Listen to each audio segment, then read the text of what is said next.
Здравейте, приятели! Видео 27. Как да се справим с емоционалната зависимост. Преди обаче да се справим с емоционалната зависимост, трябва да осъзнаем, че промените не се провалят отвън. Тази промяна, за да е трайна, трябва да я осъзнаем. Първо, което трябва да направим, е да разберем какъв е проблема отвътре и да го отработим.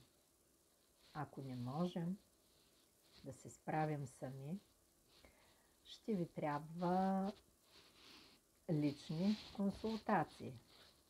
В повечето случаи това са някакви родови модели от нашето детство. Например, ако някой от родителите ви е бил недостижим, липсвало ви е внимание и в един момент искате да преживеете с висок адреналин, но ако нямате проблеми, например, да се създадете и много да страдате.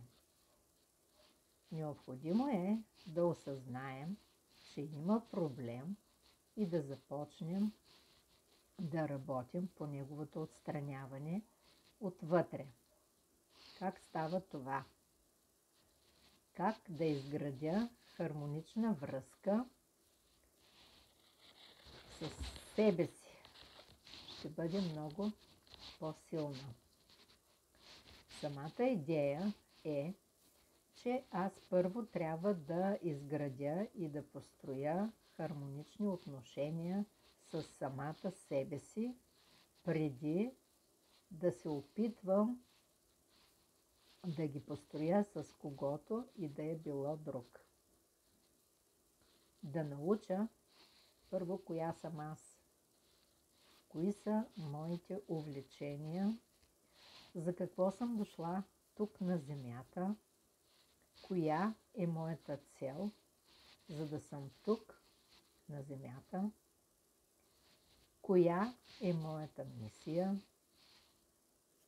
кое ме накара да се чувствам добре и кое не ме кара да се чувствам зле.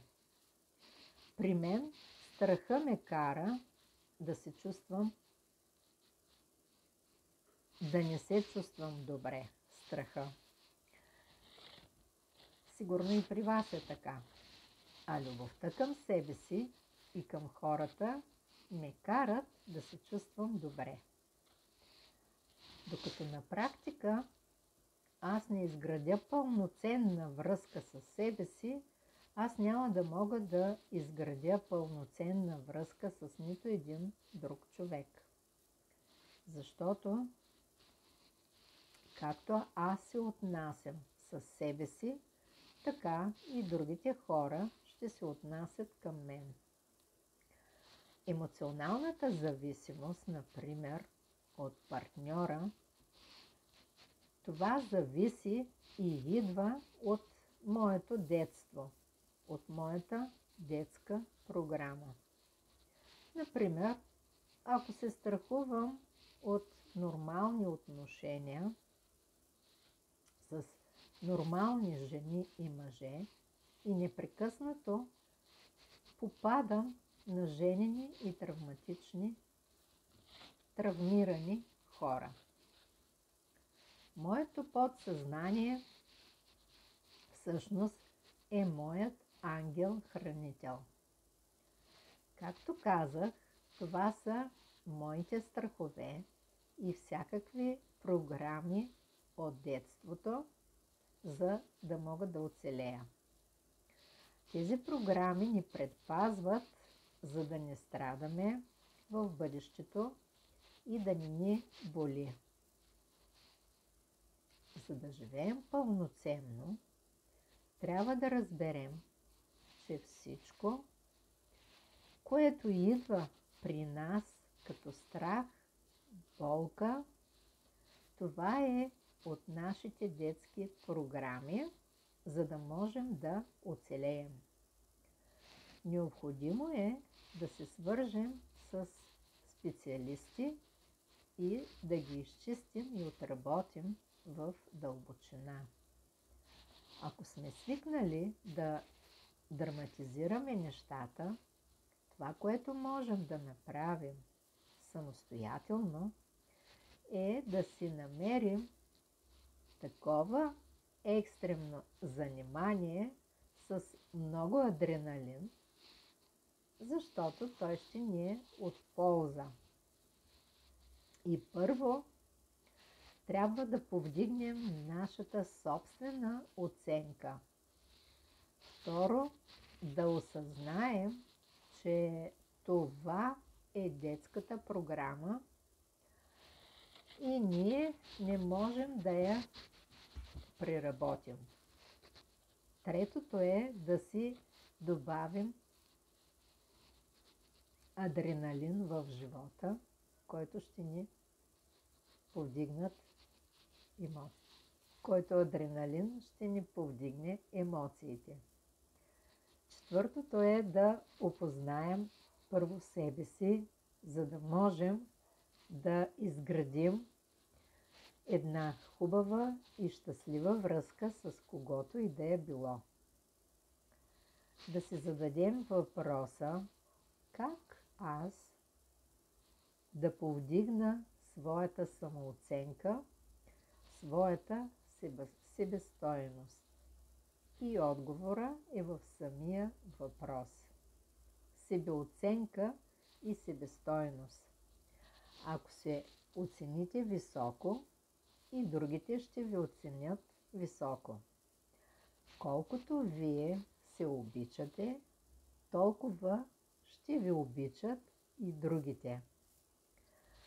Каквато стойност вие си дадете, такава стойност ще ви дадат и другите хора. Нашите мисли са като магнит. Отвън привличат това, което ние и вие самите показвате отвътре.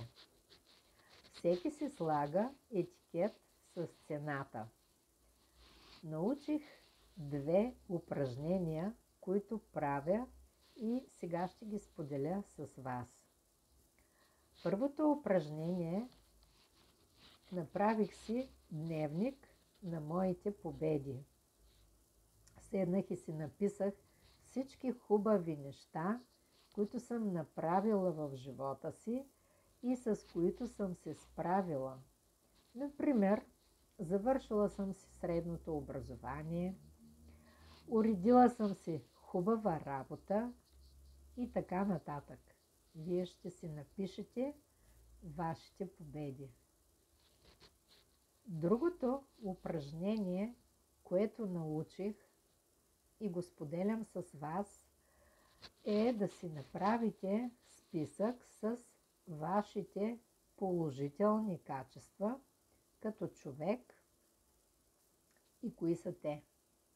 Например, аз приготвям много хубава баница. Аз готвя вкусна пуйка. Мога да меся вкусна погача и така нататък. Вие ще си напишете това, което вие имате като положителни качества.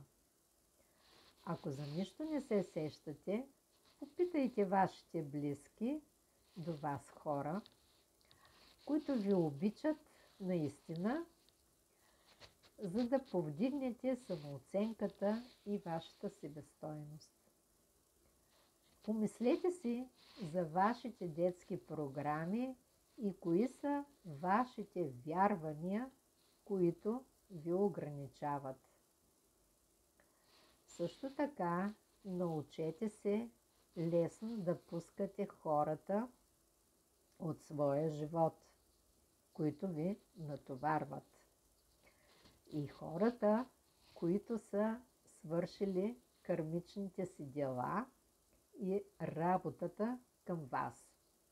Просто ги пуснете, за да дойдат други, за да дойдат по-добри. Благодаря ви за вниманието. Ако ви е било полезно и ви харесва видеото, моля, споделете го с вашите приятели и се абонирайте за още полезни видеа.